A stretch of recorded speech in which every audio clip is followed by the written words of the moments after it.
So hello everyone, today's topic is PSA, prostate specific antigen. So PSA जो है वो normally every male में present होगा. It's a normal enzyme present in every male. क्यों present होता है? क्योंकि ये प्रोस्टेट से रिलीज होता है. प्रोस्टेट क्यों है मेल बॉडी में? जो टेस्टीज हैं दे रिलीज स्पर्म्स. तो स्पर्म जो हैं वो एक साथ में डेंस कोएगुलम बना देते हैं. ठीक है. प्रोस्टेट कुछ सिक्रीशंस प्रोवाइड करती है टेस्टीज को. These secretions thin out the sperms कोएगुलम और तभी जाके वो इजैकुलेशन हो पाएगी. इजैकुलेशन में हेल्प करता है ये. ठीक है. अब ये जो प्रोस्टेट जो सिक्रीशंस दे रहा है उसके अंदर एक एंजाइम प्रेजेंट होता है PSA, prostate specific enzyme, that is glycoprotein serine protease. ये तो सिर्फ ये बता रहा है कि ये एक टाइप का प्रोटीन है, ग्लाइकोप्रोटीन. ठीक है. और किस टाइप का प्रोटीन है? Serine protease. प्रोटीएज क्या होते हैं? जो प्रोटीन को लाइस करते हैं. मतलब इस कोएगुलम को थोड़ा सा लाइट करेंगे और इजैकुलेशन में हेल्प करेंगे. राइट. ये नॉर्मल रोल है PSA का. तो जब नॉर्मल प्रेजेंट है तो किस रेंज में प्रेजेंट है वो हम एज वाइज डिपेंड करता है, क्योंकि प्रोस्टेट एक ऐसा ऑर्गन है जो एज वाइज अपना साइज में बढ़ता जाता है. राइट. तो age in years and PSA की नॉर्मल रेंज जो होती है नैनोग्राम पर ml में. Age 40 to 49 it's 2.5, 50 to 59 it's 3.5, 60 to 69 it's 4.5 and more than 70 it's 6.5. Right. तो ये एक नॉर्मल रेंज है. जब इस नॉर्मल रेंज से डेविएशन होगा तो हम उसे इवेलुएट करेंगे कि कहीं प्रोस्टेटिक मैलिग्नेंसी तो नहीं है पेशेंट को. अब इससे हमें पता लग गया कि PSA की सिग्निफिकेंस क्या है. What is the significance of PSA? So first significance in screening. Screening हमें नॉर्मल क्राइटेरिया पता है. हम अबव 40 किसी को स्क्रीन करेंगे तो ऐसे आएगा. अब स्क्रीनिंग किस एज में शुरू करनी चाहिए?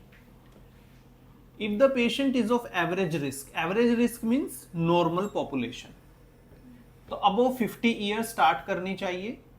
And if the patient is of high risk then start at the age above 40. What is high risk? High risk जैसे BRCA1-2 पॉजिटिव कोई फैमिली हिस्ट्री हो प्रोस्टेटिक मैलिग्नेंसी की या फिर BRCA रिलेटेड मैलिग्नेंसीज की, उनमें भी कर सकते हैं. तो उसमें हम 2 to 3 ईयरली पेशेंट का PSA रिपीट कर सकते हैं. और अगर PSA अपनी नॉर्मल रेंज से ऊपर आता है तो हम पेशेंट का मल्टी पैरामीट्रिक MRI करवाएंगे प्रोस्टेट. अगर उसमें चेंजेस लगते हैं then we will go for prostatic biopsy. ये स्क्रीनिंग का बेनिफिट है.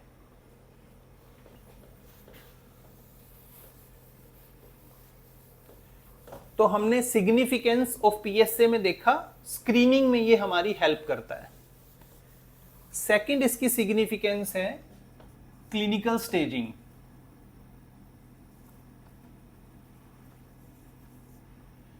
TNM स्टेजिंग जो इनिशियल स्टेजिंग है लाइक स्टेज 1-2, वहां पे PSA का रोल है कि PSA लेस देन 10 है, 10 to 20 है, मोर देन 20 है, तो ये स्टेजिंग में भी हेल्प करता है. थर्ड थिंग है कि ये हमारे डायग्नोसिस में हेल्प करता है और क्लिनिकल जजमेंट में हेल्प करता है कि आपको पेशेंट के लिए क्या डिसीजन लेना होगा. इसके लिए हम देखते हैं free PSA divided by combined और टोटल पीएसए का रेशियो। जितना ज्यादा, अब नॉर्मली क्या होता है कि जो फ्री पीएसए है वो नॉर्मली 10 to 30% होता है टोटल का नॉर्मली।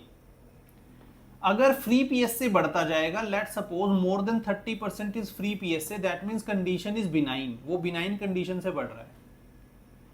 अगर फ्री पीएसए इस 10% से कम हो जाएगा तो इट सिग्निफाइज मैलिग्नेंट कंडीशन। तो free PSA and combined PSA, free PSA अगर मोर देन 30% होगा it is due to benign condition, और अगर लेस देन 10% होगा तो it is due to malignant condition. दूसरा हम देखते हैं इसमें पीएसए काइनेटिक्स।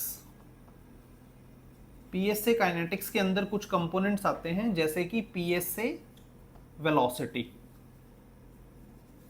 वेलोसिटी का मतलब है कितनी स्पीड से पीएसए बढ़ रहा है। पीएसए की नॉर्मल यूनिट है नैनोग्राम पर एमएल, और वेलोसिटी का मतलब है पर ईयर, एक साल में उसकी स्पीड क्या है। अगर उसकी स्पीड मोर देन 7.5 नैनोग्राम पर एमएल पर ईयर से ज्यादा है, मतलब पहले साल किसी पेशेंट का पीएसए 3 था, वो बढ़ के 3.75 हो गया, तो that means it's a significant change for the patient और हमें बायोप्सी के लिए मूव करना चाहिए। सेकंड इसमें आता है PSA doubling time, DT doubling time.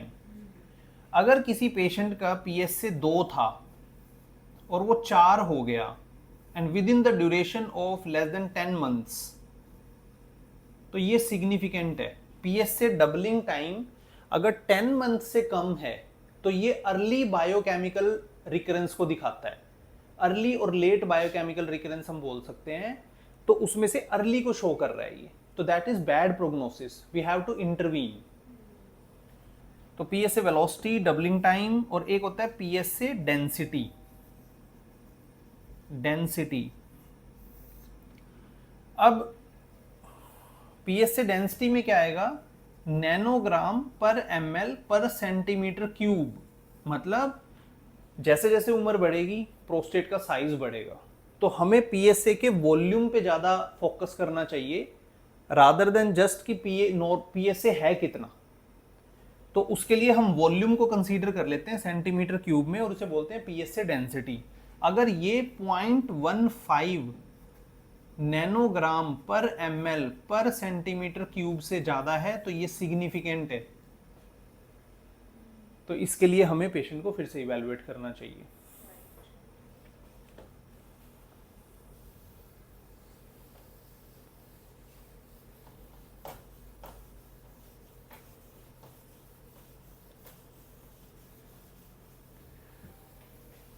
तो पीएसए हमारी काफी तरीके से मदद करता है।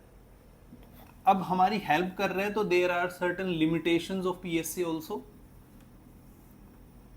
पहली लिमिटेशन इसकी आएगी कि ये बिनाइन कंडीशंस में भी इंक्रीज करता है, लाइक प्रोस्टेटाइटिस, बीपीएच, कोई इंस्ट्रूमेंटेशन। दूसरा, if there is variant histology. Prostate में यूजुअली प्रोस्टेटिक एडिनोकार्सिनोमा होते हैं, अगर उसमें कोई स्मॉल सेल है तो इतना, मतलब न्यूरोएंडोक्राइन कंपोनेंट है, तो पीएसए नहीं बढ़ेगा। और अगर स्मॉल वॉल्यूम डिजीज है तो ज्यादा नहीं बढ़ेगा।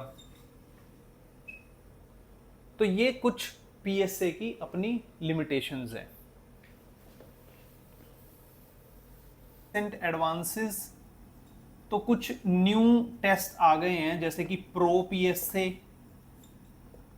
4K score, PHI that is prostate health index. ये सिर्फ आपको एग्जाम में लिखने के लिए, क्योंकि ये रिसेंट एडवांसेस हैं, अभी बहुत ज्यादा हम क्लिनिकली इनको यूज भी नहीं कर रहे हैं। बट अगर आप किसी थ्योरी क्वेश्चन में इन 3 वर्ड को लिख दें कि pro PSA, 4K score, PHI, ये इनका बेनिफिट क्या है इनका करवाने का, ये आपकी स्पेसिफिसिटी को इंक्रीज कर देते हैं, क्योंकि अल्टीमेटली पीएसए है तो आपका एक स्क्रीनिंग टूल। तो अगर आप ये सब भी करवा लेते और ये भी बढ़े हुए आ रहे हैं तो दैट मीन्स कि आपका स्पेसिफिसिटी हाई है कि ये प्रोस्टेट कैंसर हो सकता है। ठीक है।